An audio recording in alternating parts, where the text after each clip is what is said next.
So good morning, everyone. Welcome to Clergy Conversations. And we are very honored today to have the Most Reverend Frank Griswold, who served as the 25th Presiding Bishop of the Episcopal Church from 1998 to 2006. Before becoming Presiding Bishop, Bishop Griswold was Bishop of Chicago from 1987 to 1997, and Bishop Coadjutor of Chicago 1985 to 1987. He was ordained to the priesthood in 1963 and served in 3 parishes in the Diocese of Pennsylvania, including our local Church of St. Martin's. Right. And he now lives with his wife Phoebe in Chestnut Hill. So it's wonderful that you're a neighbor, and welcome back to St. Paul's. We came home, so to speak. You came home, that's great. Well, thank you so much for giving us your time and your wisdom and your service to a church. And we are recording this on Inauguration Day. Indeed, yes, I'm well aware of that. A very profound moment in terms of a turn, Yes. turning the page in our national life. And it'll be good to kind of come back to that. But I wanted to talk about your early life. What was it like growing up in Philadelphia in the 1940s? What were the sort of formative influences? What was church life like back then? Well, church life was pretty absent. I was baptized according to the rites of the Book of Common Prayer on the 1st of January 1938 as the prelude to a New Year's Day cocktail party in my grandmother's house. So this is cultural Episcopalianism, and I rather thought later on, as I discovered the church, if Jesus could do his first miracle at a wedding reception, I guess it's all right to be baptized in the context of a New Year's Day cocktail party, so to speak. Anyhow, I went to things like Christmas pageants, but there was no active church life, in large measure because my mother's father had died when she was quite young from influenza, and she'd prayed desperately that he wouldn't die, and he died, and so she blamed God. In any event, I was sent off to an Episcopal boarding school and forced into the choir because you had to try out, and if you had a passable voice, you had to sing for a year. So that was the church, discovering the church, the mystery of all these strange words, Kyrie and Gloria and all the rest of it. And something took, and there were 7 priests on the faculty, and they noticed budding something or other in me, and some were quite high church, and some were quite low church, and so there was sort of a, who's going to get Frank Griswold, you know? And in any event, I emerged from boarding school, went to college, went to Harvard, which had an Episcopal monastery within a couple of yards of my dormitory. I got to know the monks there. I became an acolyte. That deepened a sense of wanting to be ordained. I then went to a seminary in New York, General Seminary, for a year. I left. I went to England, took a degree in theology at Oxford, came back, was immediately junior curate at the Church of the Redeemer of Bryn Mawr, and there I was for a while until I went to Yardley. I got married. I mean, that's quite important. The Church of the Redeemer.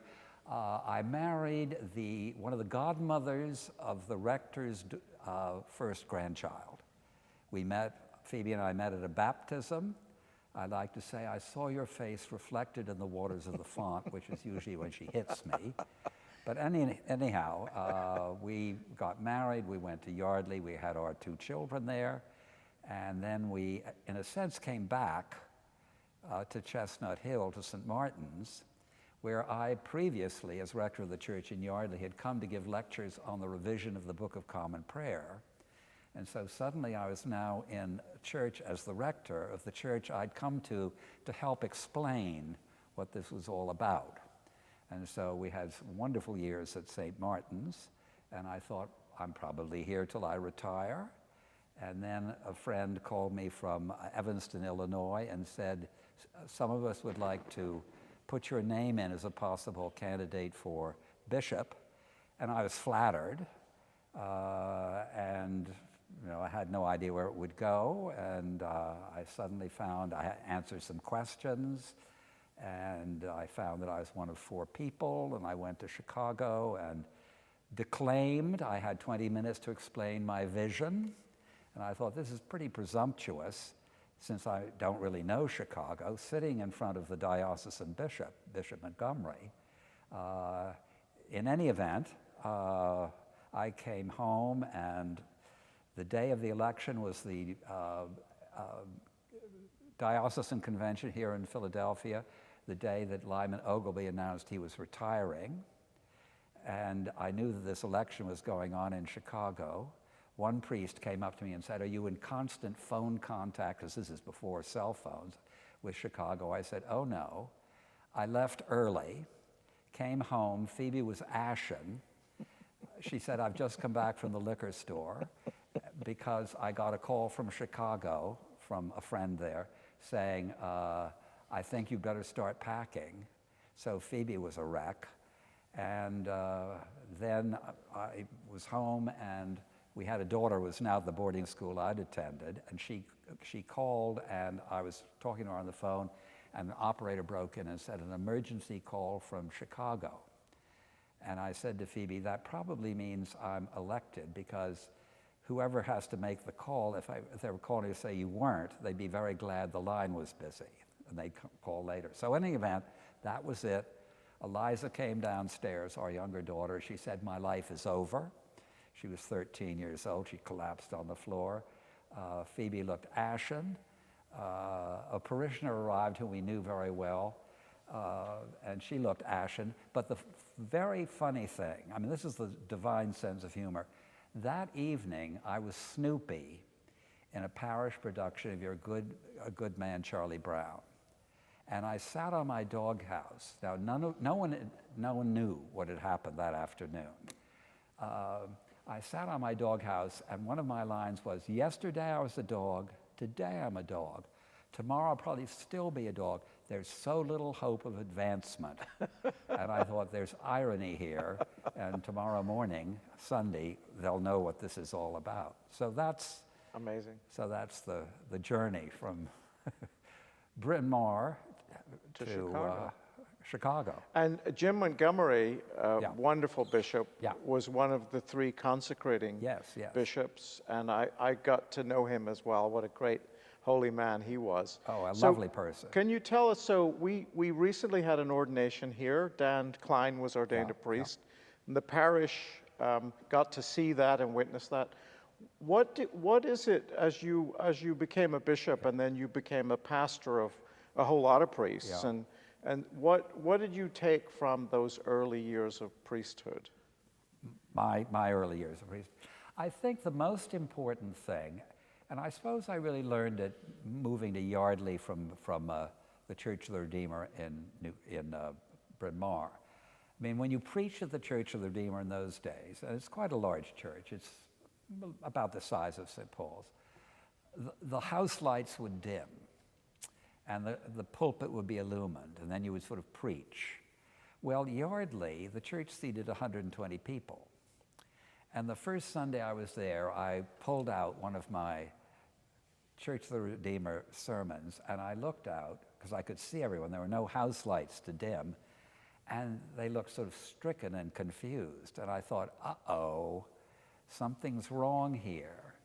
And over time, I realized, I mean, you probably see this, I mean, someone nods in the third pew, and it suddenly sends you off on a tangent, and you're saying something you hadn't intended to say, but you think, oh my heavens, where did that come from? And you realize that actually there's something dialogical going on here. And after being in Yardley for 10 years, I realized that my presumption when I arrived was I had arrived to preach the word to them, you see.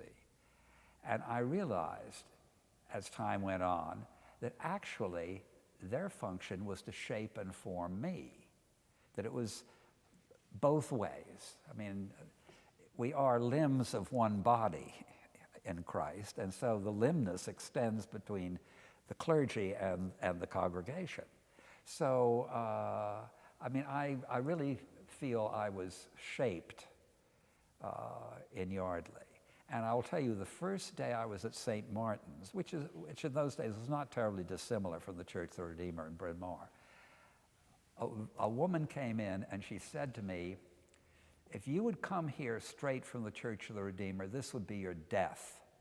Thank God you've had 10 years in Yardley. And I knew what she meant. I mean, I had the owner of the local Esso station and the plumber, and there were some sort of middle management types who took the train from Trenton to New York, because Yardley's right across the river from Trenton.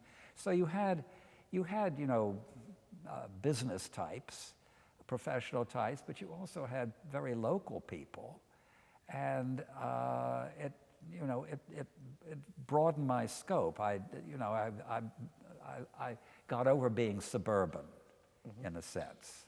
It really was a growth experience. So in dealing with clergy, I would say your congregation is there to teach you as well as you teaching them. And particularly when clergy would arrive with very clear ideas of who they were and what their ministry was, I'd say, watch out. If this really is of the Spirit that you've been called to this congregation, you're going to be changed by it. And there's going to be some struggle and tension, and that's the way growth occurs. So listen carefully, because the Spirit may actually be in some critic. I mean, this is true at St. Martin's. I mean, I love this man. I mean, I was the diocesan chair of the liturgical commission. I taught people all about the prayer book, and I did all the bishop's services. I was Mr. Liturgy. However, there was this wonderful parishioner who, when we came to the exchange of the peace, would kneel down and open a hymnal over his head to avoid any human contact. And he called it the kiss of death. And I prayed, why don't you go to St. Paul's, where you'd be happier? They have more morning prayer than they do at St. Martin's. The more I prayed, the more he stayed. And then finally I realized that he actually was for my salvation. Lest I feel that I was God's gift to liturgy, I needed someone who didn't fall in line with the mellifluous and winning ways of Frank Griswold. So we became very close friends. We're very close friends. So St. Paul's is going through a search, as you know, yes, and the red yes, ark I noticed under that. the altar, when the search committee was commissioned, they put objects symbolizing the kinds of attributes and skills they're looking for in the next rector. So what advice would you give to the search committee as they meet every Tuesday night at 7? Oh, heavens.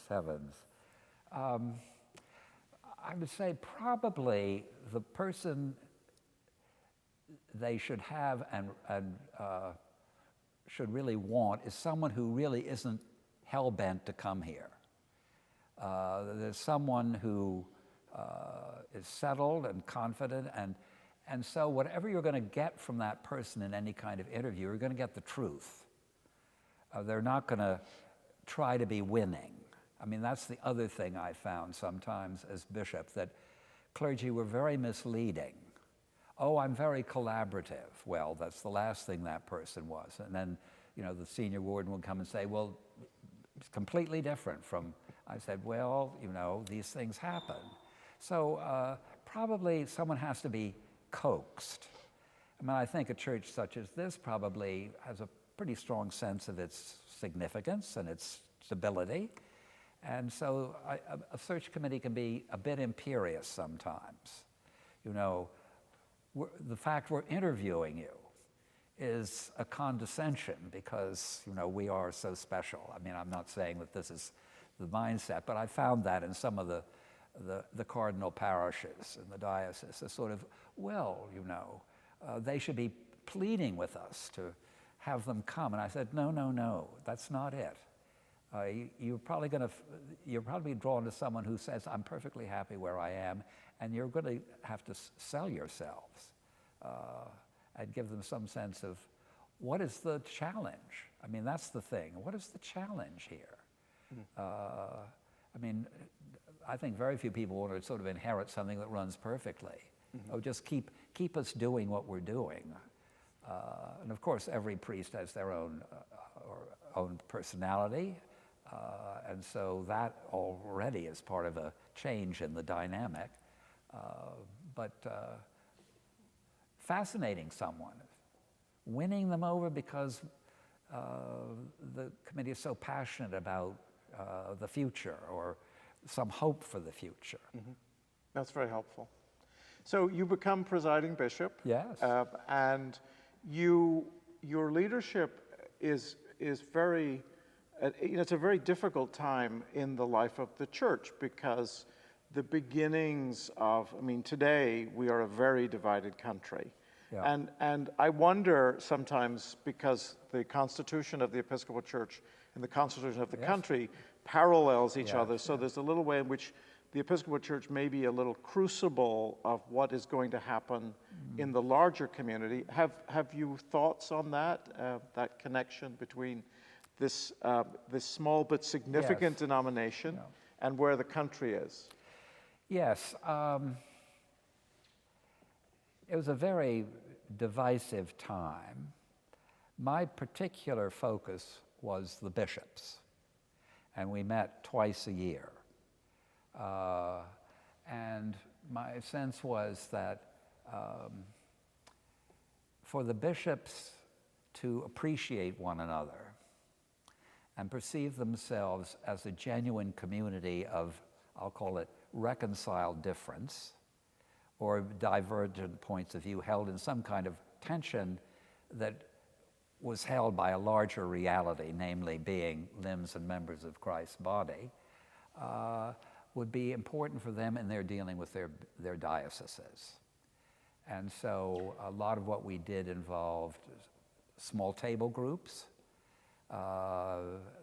that involved then people with different perspectives talking about various issues. And I would go around the country and I would say to a bunch of bishops, let's say in New England, I'd say, I just want you to know that what you see as absolutely crystal clear and normative here in New England would be seen differently in the Southwest. I said, I'm not criticizing your points of view. I'm just simply saying that there is a kind of regionalism to the Episcopal Church. It's not, it's not altogether black and white, but there was certain areas were more liberal, certain areas were more conservative, and I'd say, so just be aware that there are other points of view, and yes, hold yours a little lightly, clearly, but lightly enough to make some space for people who have other points of view. And also I found often involving the bishops in a kind of discernment process. You take a question. Well, this has happened when Gene Robinson was elected, and the House of Bishops had to assent to his ordination, and that was very divisive. So we met, and I said, we are having a discernment process. And I said, this is what Ignatius of Loyola did when he started the Society of Jesus. You have a question, and so the question in this case is, we should approve of this Episcopal election. I said, now, even if you're in favor of it, you probably can see some negative consequences, potential negative consequences. So in the discernment process, you always begin with the negatives. So you take the question and you look at reasons why it would be wrong or create problems of some kind. So I said, so we did this, and then you put this list aside, you take a break, then you come back, and then you look at the positives. You go through the same thing. You pray for spiritual insight. You pray for freedom for your own bias. Can you actually look at this thing with an open mind?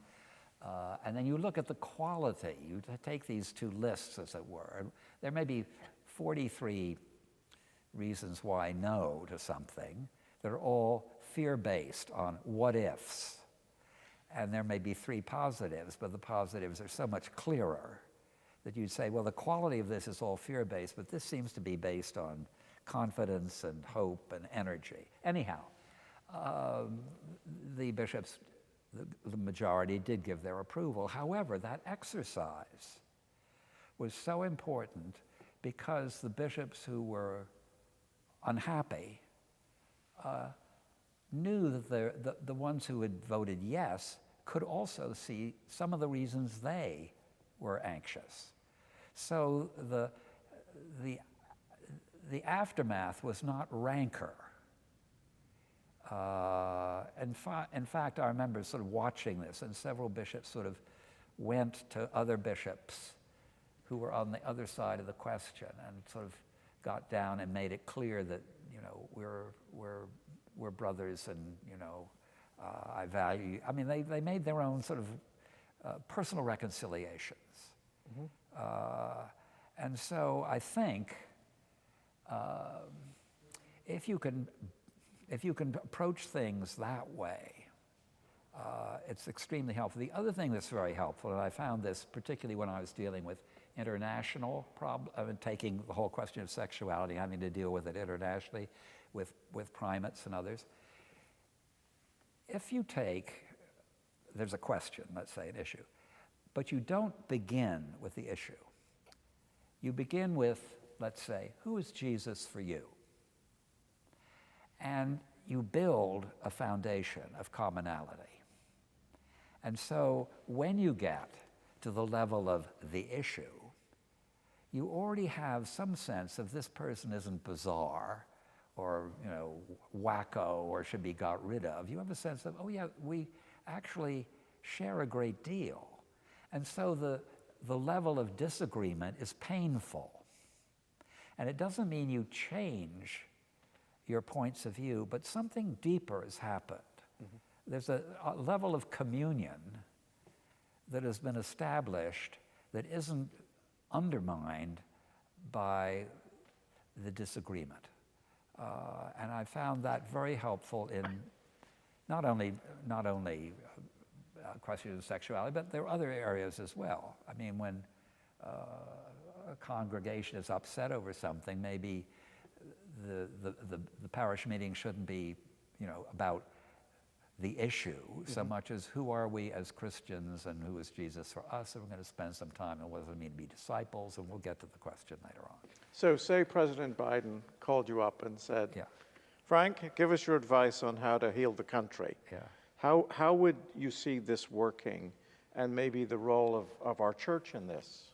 Well, I would, frankly, I mean, I look at so much of Congress as enthralled to raw emotion. Things are simply reactive.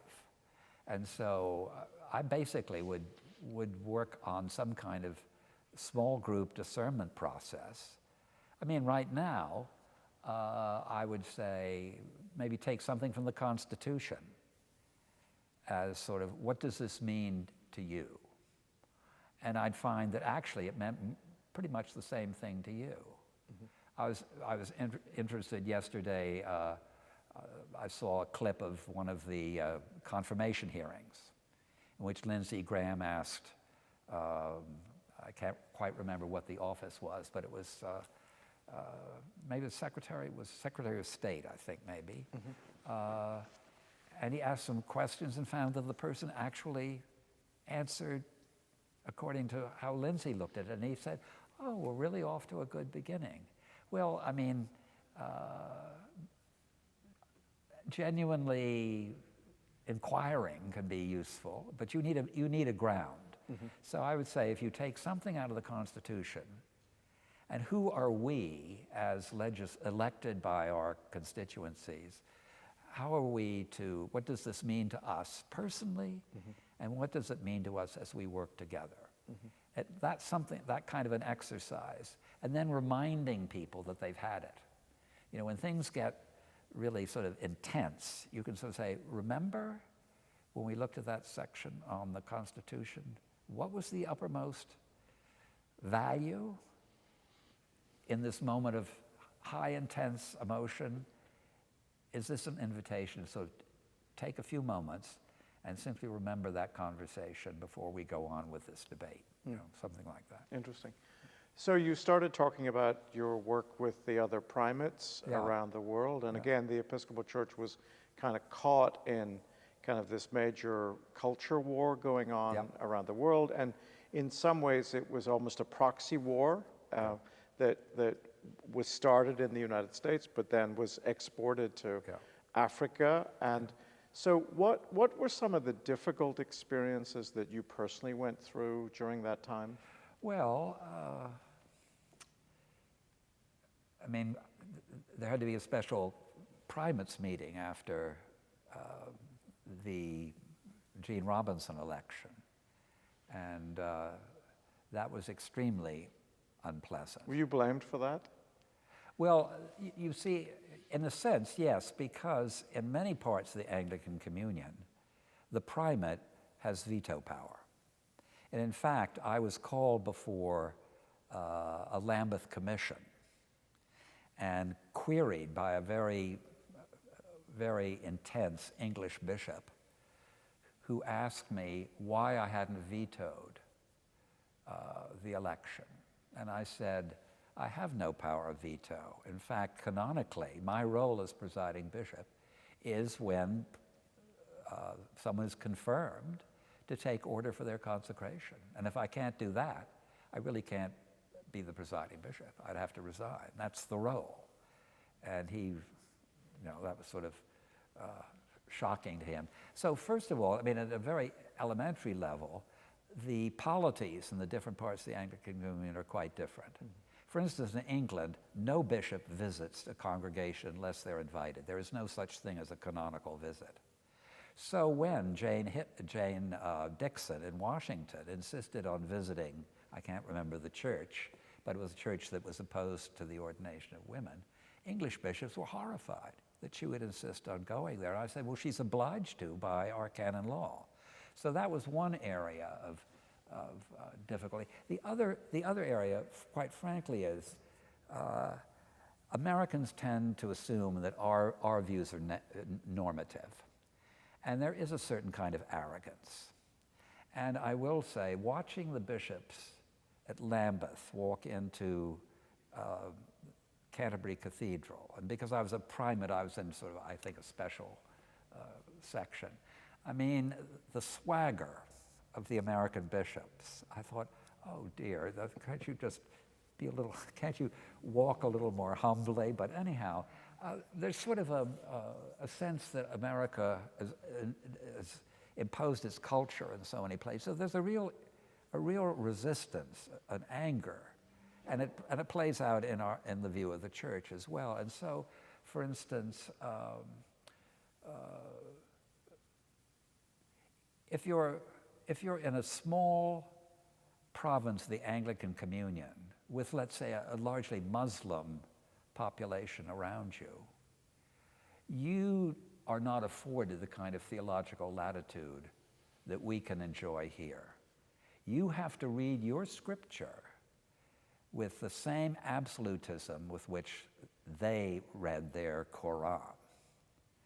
And so, saying, well, this text doesn't really mean this, or it's influenced by sociological influences present in the, first century or something. You can't do that sort of thing there. So, the whole question of sexuality really brought this to the fore. And also, too, I will say, I gave a retreat to the bishops of Nigeria once. And it was at a conference center outside of Lagos. And the conference center was run by a priest who asked if he could attend my talks to the bishops, my meditations. And I said yes. And at the end of it, he asked me, could he have a private meeting with me? And I said, sure. And I went to his office. And he said, do you mind if I record this? And I thought, this is very uncomfortable. But I said, all right. So then he picked up a Bible, and he waved it at me. And he said, this is all we have. You have talked about Francis, Benedict, Teresa. You've talked about all these people. I need to know who they are. And we do not know. And I realized that part of it is the churches in certain parts of Africa have grown so quickly that theological education has been very sparse.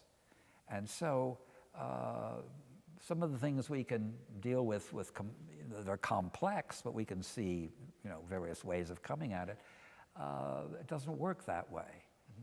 If all you've got is the book and a plain reading. And I got very irritated with bishops who would say, well, they're just fundamentalists. I said, that is such a pejorative indictment. They read Scripture plainly. And I said, and there are times when that's great. For instance, I could do all things through Christ who strengthens me, can give a bishop in northern Nigeria the courage to go into a camp that is full of kidnapped children and rescue them. I said, plain reading can give you power and courage, so you can't just knock it.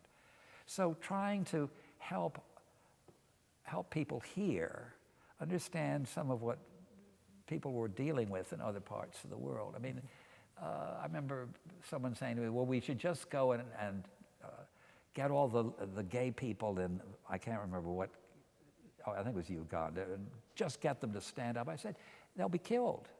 I said, that's simple. I mean, the last thing that would help them is for you to march over there and, have a gay pride parade down, the streets of wherever. Kampala. So being sensitive. And I remember once, I did get because the Africans were saying, we need to talk more about this sexuality before you do anything more. This is after, I think, Jean had been approved. And I said to the General Convention, to have this conversation, we have to agree not to put anyone forward for ordination of the episcopate during this triennium, so that this conversation that they claim they want to have takes place. Well, it didn't really take place. However, I will say, because I had to go to a primates meeting, one primate from Africa said to me, you heard us. You heard us. And it changed the whole tone of the meeting. There was some sense that an American would defer something for the sake of these people who felt beleaguered by the public dimension of all this. The other thing is, Jean's ordination and consecration in New Hampshire was beamed across the world. So you're a bishop in Nigeria, and guess what? Your television set has what's going on in your church in the United States. In the old days, it would have been a letter sent, it would arrive weeks, months later, and someone would say, who the hell is this person? And where's New Hampshire? But it suddenly made what we were doing part of their lives too, in a way that created problems, particularly because of the Pentecostal upsurge, and people saying, well, we know about your church. So it's very complicated, and I think appreciating that and trying to help people here understand the complexity of it, and what does it mean to be, in some way, a communion, and not just an association of freestanding churches. What does it mean to actually think of your life in relation to its consequences elsewhere? It was wonderful today to see the president-elect go to St. Matthew's Cathedral in Washington. Or did he from Mass? Knowing the history of the presidency with the Catholic Church. Yeah. And you've spent a lot of time in dialogue with the Roman Catholic. Yeah. Where are we with all of that today? And what do you think is, especially with Pope Francis, where do you think the Anglican Church and the Roman Catholic Church is right now? Well, frankly, it's a very close relationship. And it's complicated by, what would I say, the more public levels. For instance, Pope Francis went to All Saints Anglican Church in Rome to bless an icon and to preside at a renewal of baptismal vows taken out of the American 79 prayer book. I would have to say, I was co-chair of the Anglican Roman Catholic International Commission for a number of years. There is such ease and rapport. But when it comes to our Anglican order is valid, it's made more complicated now by the ordination of women. If the Roman Catholic Church ordained women, it would be much easier. But that became an impediment to simply recognizing the orders. But I can tell you, I mean,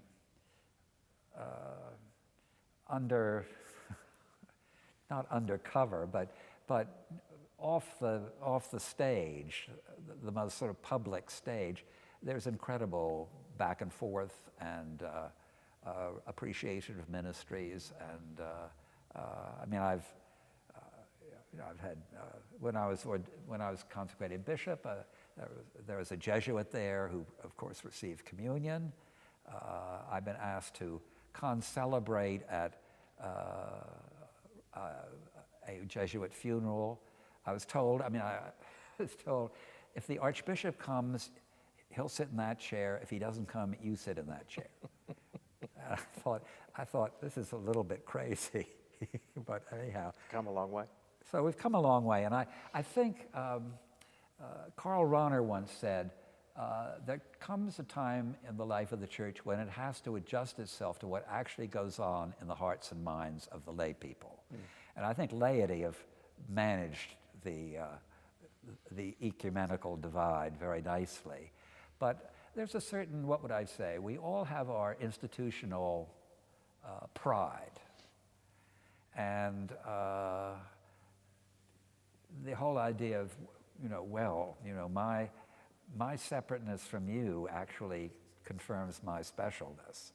And getting over some of that is really complicated, but that's sort of part of what I think Christian unity is all about.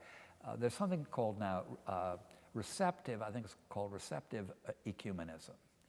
And instead of saying, well, this is where I stand, where do you stand? It's what is in your tradition that could actually enrich mine. It's finding gifts in the other tradition as opposed to, well, how do you believe Jesus is present in the Eucharist? Well, that's not the way we say it. It's rather, tell me about your Eucharistic practice, and I'll tell you about mine. What does it mean to celebrate the Eucharist? What does it mean to share the body of Christ? That kind of approach. So much more of that's going on. The other thing I noticed is, and I think it's the work of the Holy Spirit, a lot of, I would call it, basic church unity has nothing to do with denominations per se. It has to do with recognizing, what would I say, brothers and sisters in a different tradition who speak the same spiritual language. So, I mean, there are many, I'll say many Roman Catholics with whom I feel much more comfortable than I do with certain kinds of Episcopalians or Methodists or whatever. So I think the Spirit is sort of mixing things up, and we discover allies and friends in the Spirit in other traditions who are intimates, and much more so than often members of our immediate community. So you're still traveling a lot. You've been doing work with the church in Cuba and the Holy Land and so on. So what do you see going on globally right now in the life of the church and the church's role in society? Well, I would say I appreciate the fact that the gospel is always locally embodied. And I appreciate more and more how different local manifestations of the life of the church are. And how, well, for instance, the Episcopal Church has a number of, includes a number of dioceses in Latin America. And at one time, Cuba was part of the Episcopal Church, too. And there is a sense, I found this when I was presiding bishop. New York would expect records to be kept a certain way. And I would say, I understood, you need proof of whatever, that the funds were spent this way or that way. And I realized that the cultures didn't work that way. And so our accountabilities, and this is true in not just Latin America, but in other places as well, the Episcopal Church entering into some kind of companionship or partnership with a church somewhere else suddenly arrives with its way of doing things, which may not be their way. Mm-hmm. And I've had bishops in other parts of the Anglican community say to me, "You don't trust us. Mm-hmm. You're treating us like children." And I'd say, "I'm sorry, but for IRS purposes, people who gave the money because you were going to, build a school, and you say, well, actually, right now, it's much more important to build a clinic." I'd say, I understand, but we can't just move things around. The donors have to know and whatnot. So appreciating the local reality, I think, has been a very... How is Jesus showing up in this church? Mm-hmm. Mm-hmm. And sometimes you really have to take off all kinds of blinders because you say, oh, this is chaos. This is chaos. This is sort of funny. I've done endless sort of Holy Weeks in cathedrals and, Anglo-Catholic parishes, everything is perfectly done. Well, I was doing Palm Sunday in Cuba, and it was a church in the country surrounded by a field, and there was a horse in the field, and the priest, because I was presiding, said, well, what would you like to do? And I said, well, we have this nice field. I think we should have a palm procession out into the field and around the church. Well, he looked stricken, but that's what I said. So we went out and around the church, and then I realized, this field is occupied by a horse. And finally we came around the church where the horse was, and someone was washing the horse, and we managed the circuitous route to avoid the signs of the horse that were on the ground. We got back into the church clean shod, and I got into the pulpit and I looked out the window, and the horse had palms sticking out of its mouth. It was eating palms that had fallen along the way. And I thought, the next Sunday, I think that Thursday, I was at St. Mary the Virgin in New York for the Triduum, and I said, I just have to tell you, a different world, different world. So it's interesting that both Cuba and Jerusalem are in the news again because of our political, yes. and I'm aware of the church, the vibrant church in Cuba, and aware of the struggle of the Palestinian Christian community. Yeah. What recommendations would you make to the State Department about our relationships with those two communities? Well, I think, I assume that Biden will be lifting some of what's been imposed on Cuba. Mm-hmm. And as far as the Palestinian situation, I sort of, at this point, don't see how, with these land masses that are separated from one another, how you can create authentically a two-state solution. Yep. And I think, quite frankly, there are a number of Arab Israelis. There is a kind of discrimination that goes on, quite obviously, particularly in sort of schools and whatnot. But I would think probably the reality is that they become fully valued, co-equal citizens of Israel. Now, I think that's probably more realistic than hanging on to the two-state solution with endless new settlements being built and roads that bypass this, that, and the other thing. And I will say, it's amazing to me what would I call it? The endurance of the Palestinians. It's amazing to me how one day your child can go through a checkpoint to school. The next day, the child can't come back through the checkpoint and has to stay there. So a parent has to provide for, if the child can't come back at the end of the day, there is somewhere in, let's say, Bethlehem, he can go stay with some family. The endless, totally idiosyncratic opening and shutting of places. It just is so wearying. And there have been some Palestinian filmmakers who've made brilliant films of the idiocy of what's going on in terms of a kind of, what would I call it, a subtle pressure, you know, to sort of make life as complicated and difficult in a kind of daily rhythm as it possibly can. In this diocese, there is a kind of renewed relationship with the church in Jerusalem and with St. George's College and so on.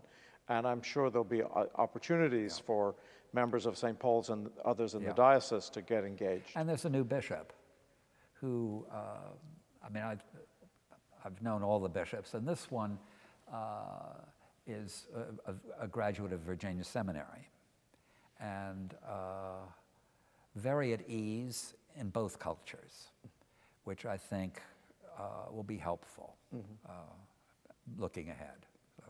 So we have just gone on a wonderful spiral, beginning in Bryn Mawr and Chicago and around the world, and now we're back here where we started. And you are, you know, it's interesting with COVID, we've all adapted to Zooming and so on. So those of us who are thinking of retirement, the R word, what are you learning and enjoying about this returning to where you started in your life? Well, I think first of all, we have a number of friends here who have children our kids' ages. Now they're all grown up in their 40s or 50s. We see someone's daughter and we think it's our friend, you know, whatever. But that's a very consoling to sort of be with people who we've known since we were young parents, and we have a similar cultural history. You know, we remember certain events and whatnot. So that's consoling.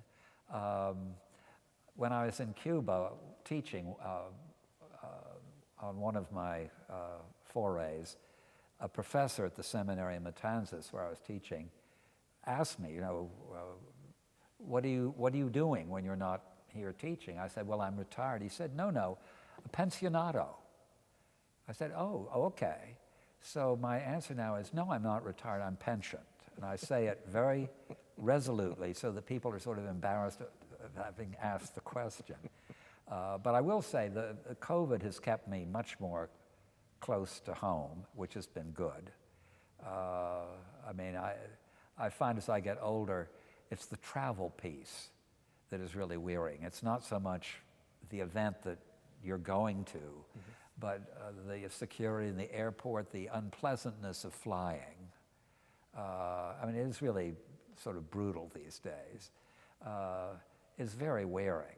And even Phoebe has said, whenever you say yes to something, take into account the travel time to and from and what that costs in terms of, you know, stress and all the rest of it. So I would, you know, I mean, you don't retire from ministry, really. You might retire from certain modes of ministry. I'm like you. I mean, you came here in all innocence, didn't you, to retire?